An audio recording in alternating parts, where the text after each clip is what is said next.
Now let's move on to this particular question. The following is an extract from the trial balance of ICE company, an entity as at 31st December 2001.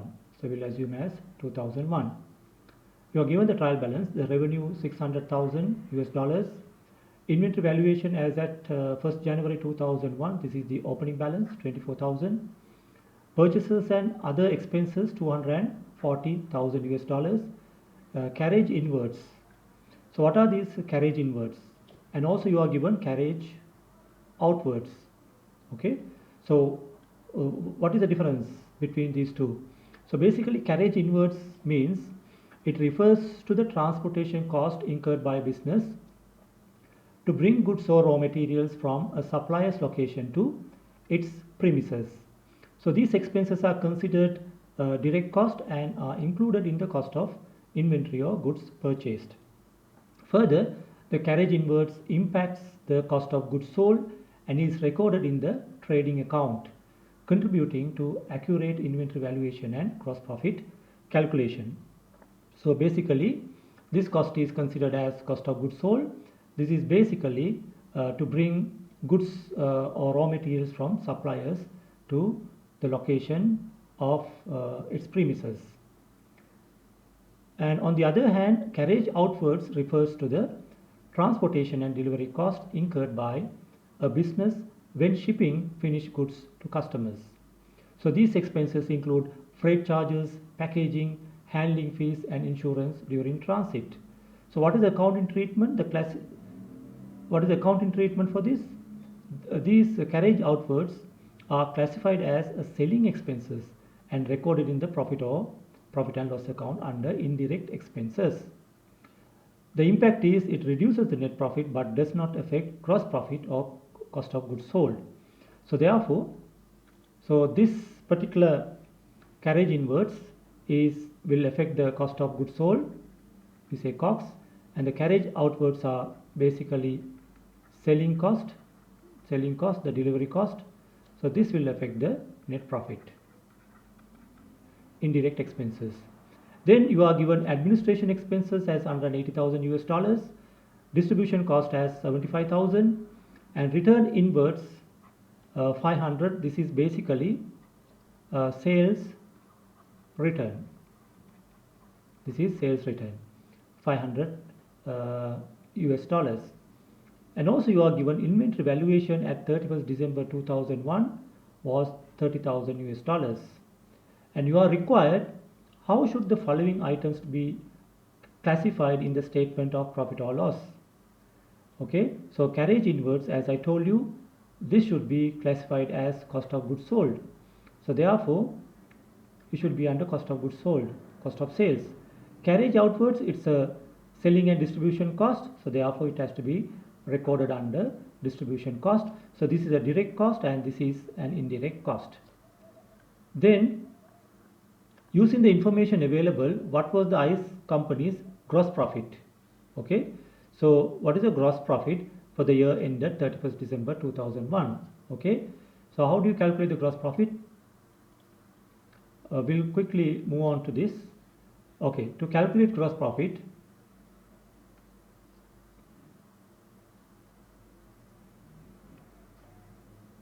what you need to do is you need to take the revenue.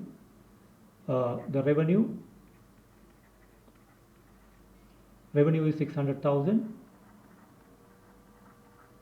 Then you need to deduct the cost of goods sold. So first of all, you have to take the opening stock, opening inventory. Opening inventory is given, this is 600,000. Opening inventory is 24,000. To that you need to add the purchases 240,000. Then you need to add the carriage inwards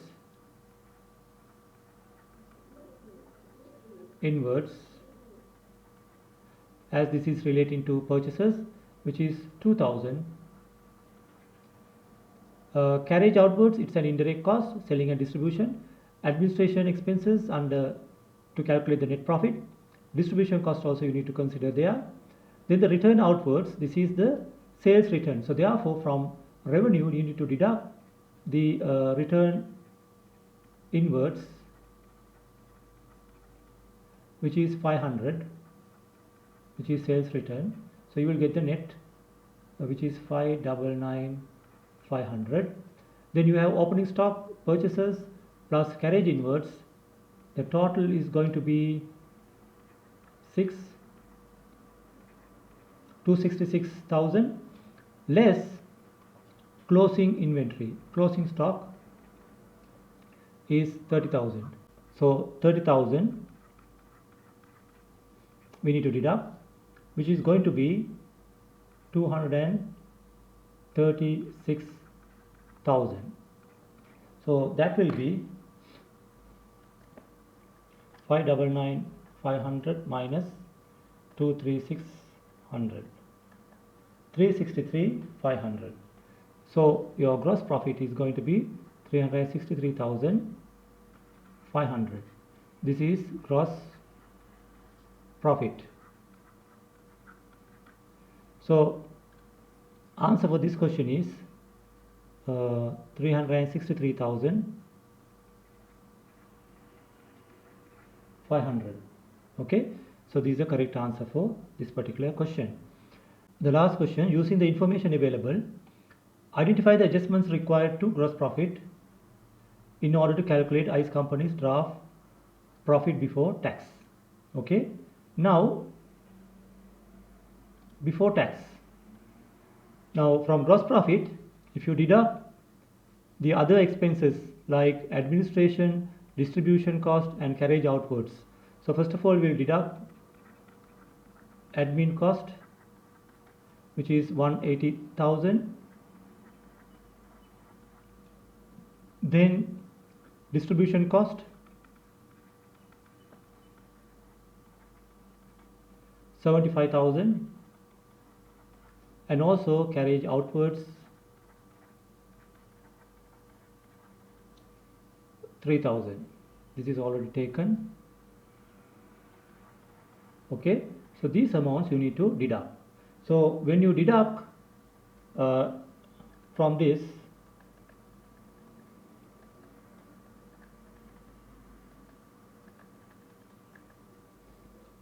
$105,500, but this is not the answer. This is a net profit before tax. Okay, the answer is, now from gross profit, what are the steps to calculate the profit before tax? From gross profit, what you need to do is you need to deduct these items: carriage outwards, administration cost and distribution cost, 75,000, 180,000 and 3,000. Now here the first one, gross profit 30,000, 180,000, 75,000. So 30,000 is the closing stock, which is not correct, wrong. Gross profit minus 500, which is wrong because this is deducted from the sales total revenue. Then 2,000, 180,000, 75,000. This 2,000 is carriage inwards, that also we don't consider. So these two are considered while calculating the gross profit. From the gross profit, you have to deduct carriage outwards, admin expenses and distribution cost. So this is the correct answer.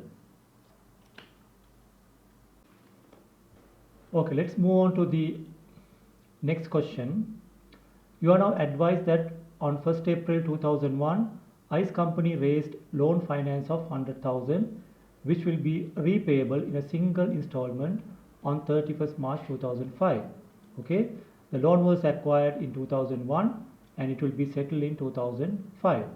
So now the financial period is 31st December 2001. Interest is payable annually at the rate of 6% in arrears. What expense should be included in ICE company statement of profit or loss in relation to loan finance? Okay, so now ICE company has raised 100,000 worth of loan. Okay, and this 100,000 you need to pay annually 6% interest. Okay, so when you calculate 6% interest, that's going to be 6,000. Okay, but however the financial period for ICE company is 31st, it will end in 31st December 2000 on 31st December 2001. So therefore, from 1st April until 31st December 2001, okay, only 9 months, okay. So you need to calculate only 9 months interest, which is going to be 6,000 divided by 12 times 9, 4,500, okay. So correct answer is 4,500 will be recorded as interest expenses.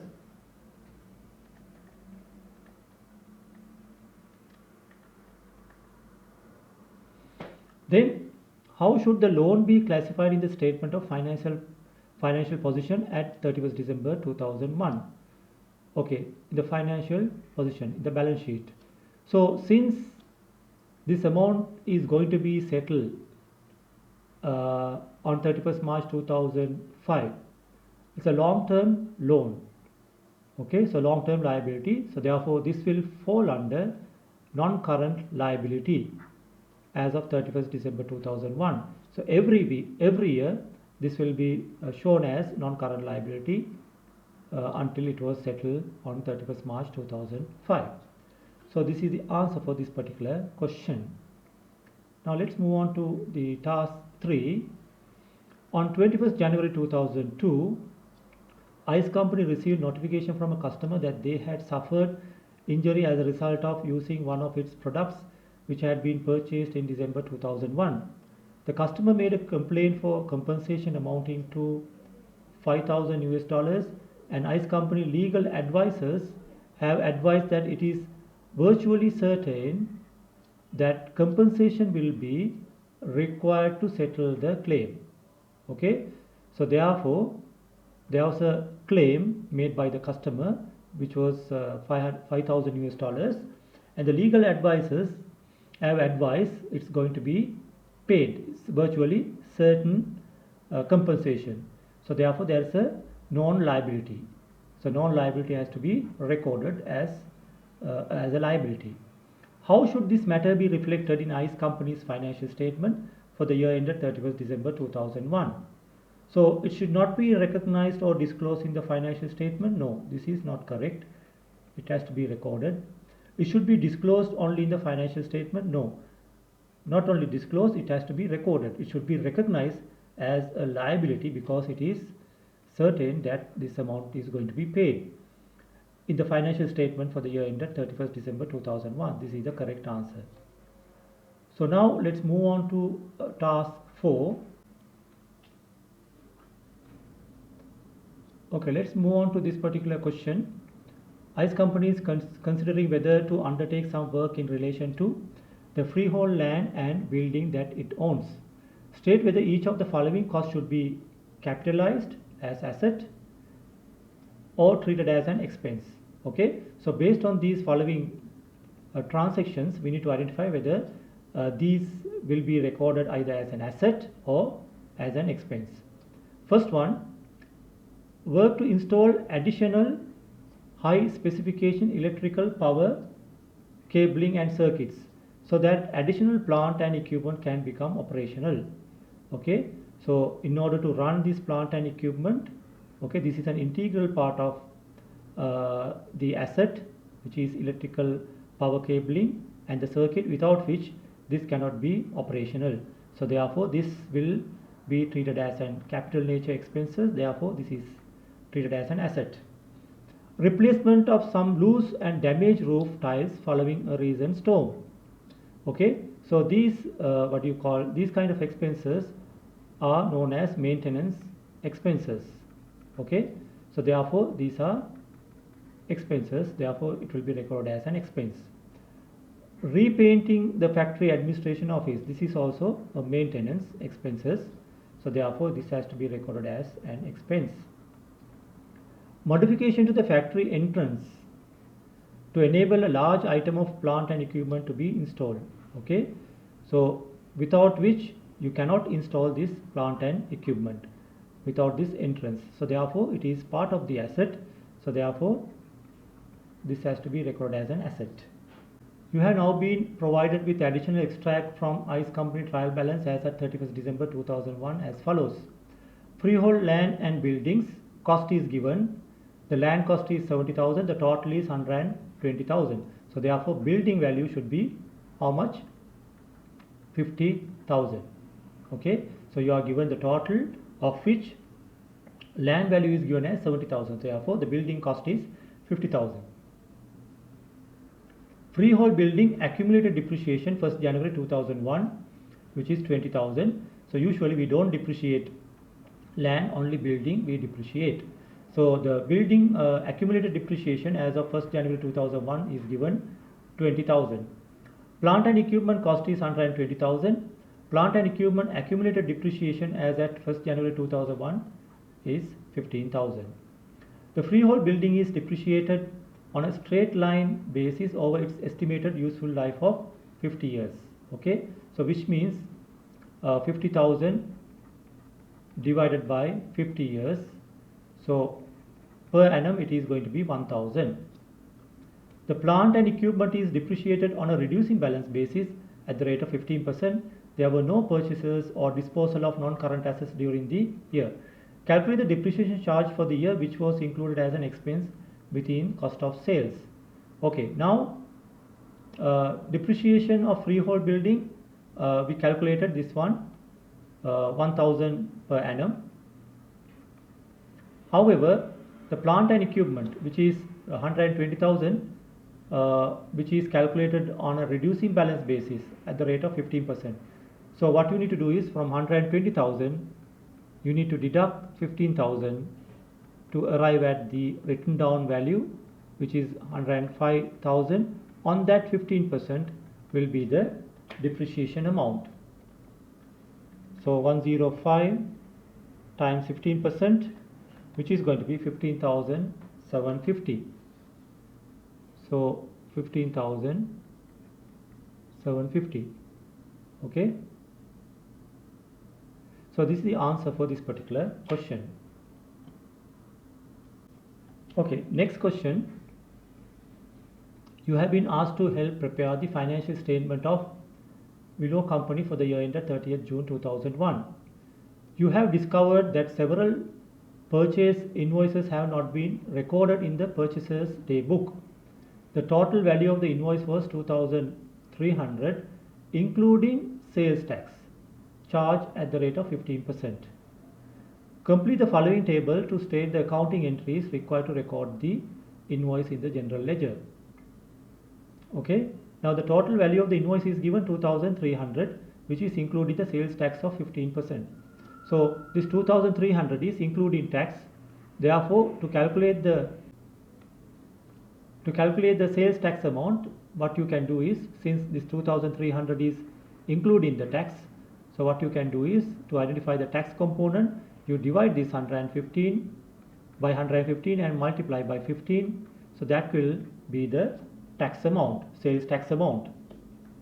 So 2,300 divided by 115 times 15, which is going to be 300 sales tax. Then the purchaser's amount will be 2,300 minus 300, which is going to be 2,000, and the total amount is payable to the supplier. So therefore what you need to do is, the sales tax amount has to be credit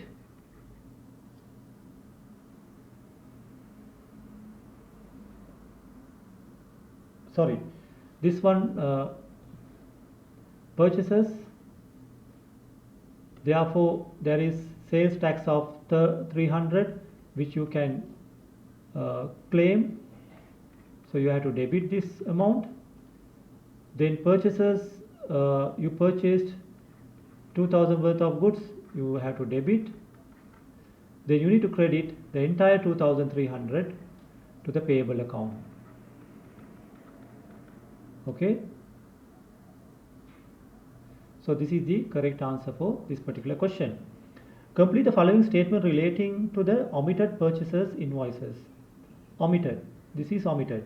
The purchase invoices are omitted. As a result of that, what is the impact on the financial statement?